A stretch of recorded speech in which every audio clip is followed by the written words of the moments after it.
you're moving around on here, you've got your sprawl, your sit out, you've got your bridge.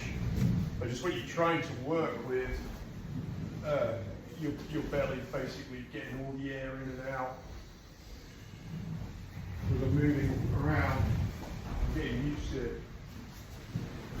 Focusing on my breathing while I'm moving on the ball. So big belly breaths in, preferably with your nose. If you have to deviate your septum or whatever, you can shoulder with your nose, breathe through your nose, you can use your mouth, that's fine.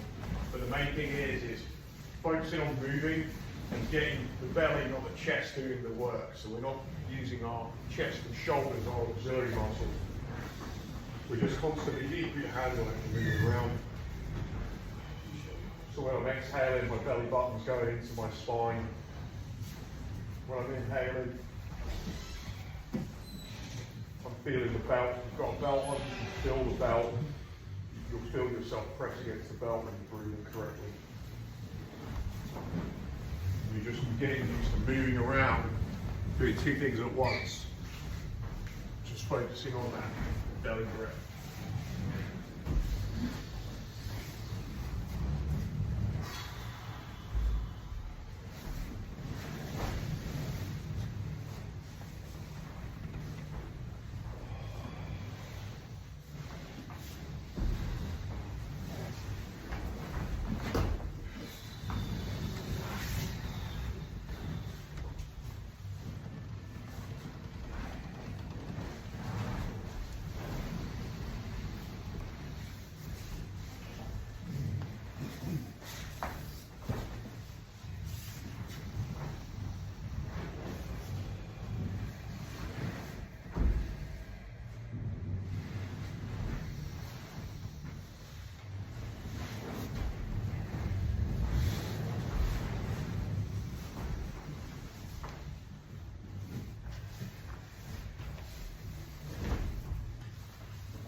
Just what we'll do is whenever you go to a back step or front step, and if anyone's been at the other classes and internalised, what's the most important thing when I'm back stepping, when I'm throwing the needle, what's the most important Need thing? to heal connection. Need to heal connection, so what does that mean? Like making sure the gap is as little as possible. Yep. And then what happens to the standing leg as a result of doing that? It basically, so you're right, it moves with it. So what happens where people stumble, you'll watch them, they'll be on the ball, and they'll try and do a back step, and they'll end up doing something like that. And the reason that they end up stumbling, and so this will happen when you're sparring with somebody. If you back step, you front step. If I just front step, and I end up with these big spaces, that's always when I will end up having to do this, which is the beginning of the end, because I start to fall. So anytime you can get your training partner to put their hand to the mat, over time, as you build up the skill of it, this will become a massive problem for you, because you can start attacking their arm and using that as leverage. And so it comes a lot of the time from just the basic movement of when people are moving, they get a big gap between their heel on one side and their knee on the other. And this creates instability. And where we really want to be ending is something close to this. So the smaller that gap is, and obviously you can start to take liberties with it, but the smaller that gap is, the less work I have to do. So if I'm moving around somebody, keeping the steps small, I can constantly generate force, and I'm always in base while I'm moving. But the minute I start making big steps, now there's always dangers of me falling, because I've got base in one plane that's quite strong, but I'm kind of weak everywhere else. Whereas here you can constantly, if you're keeping this relationship tight as you're moving, I'm not going to fall. I'm in base. Is that because your base is kind of staggered at an angle as opposed to being straight? Like just the way you've got your legs.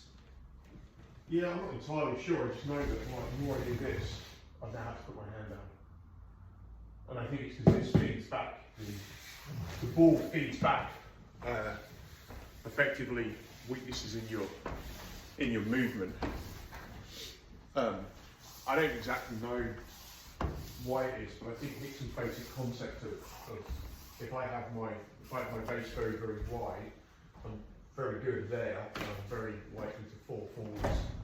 So I just think it's a concept of base. So as you're moving around on the ball, just carry on for a minute. As you're moving around on the ball, try working on the breathing and trying to keep, so you're trying to get that belly working all the time. Nice, cool, long inhales and exhales. So if you bring that knee tighter, yeah, and you want to do that as you're moving. See, that wants to be almost like your finishing position.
Final thing to play with, the final thing to play with is when you're in this bridge, is thinking about, like, for example, how high can I go up on it without going all the way over?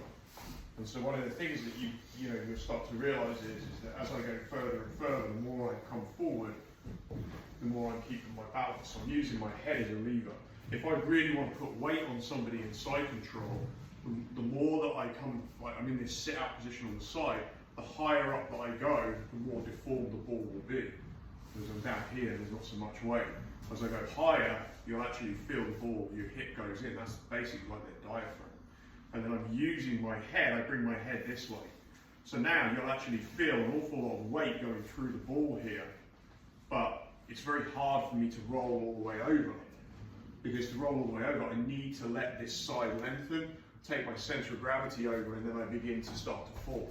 And if this happens, you can actually start to see what I need to try to do to correct it, which is the back step. And again, use my head. So if I've really missed, initially I put the weight in and I get my head here. But let's say I somehow get too high. And I can even test where that is. So I keep taking my head back and it keeps putting more pressure through the ball. So I'm shortening this side, taking my center of gravity on this side basically. But let's say that, you know, I still get rolled. My feet feel like they're doing this. Now it's going to be my head and my heel to try to stop my hand from going to the mat. And it's worth taking yourself to that tipping point where you're going to fall off and try and occasionally you'll get caught like I kind of did there, but you take yourself to that tipping point. Because you start to become aware of your limitations while putting as much weight through somebody as you possibly can. And so the more skilled and more comfortable you become at preventing the fall, the more weight you put through them, the worse they feel, and the better you become. Yeah? So let's just add that in as a final piece and then stick the balls away. Session there.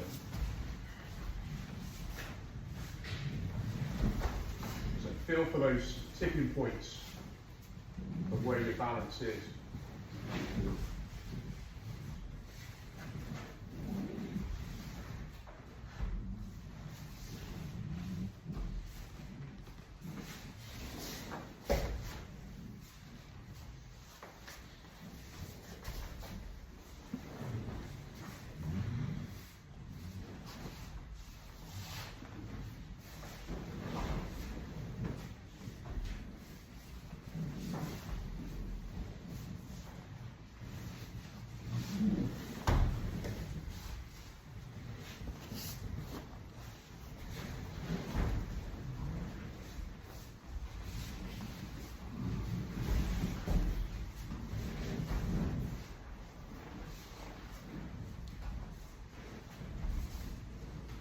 So time, let's get the balls away.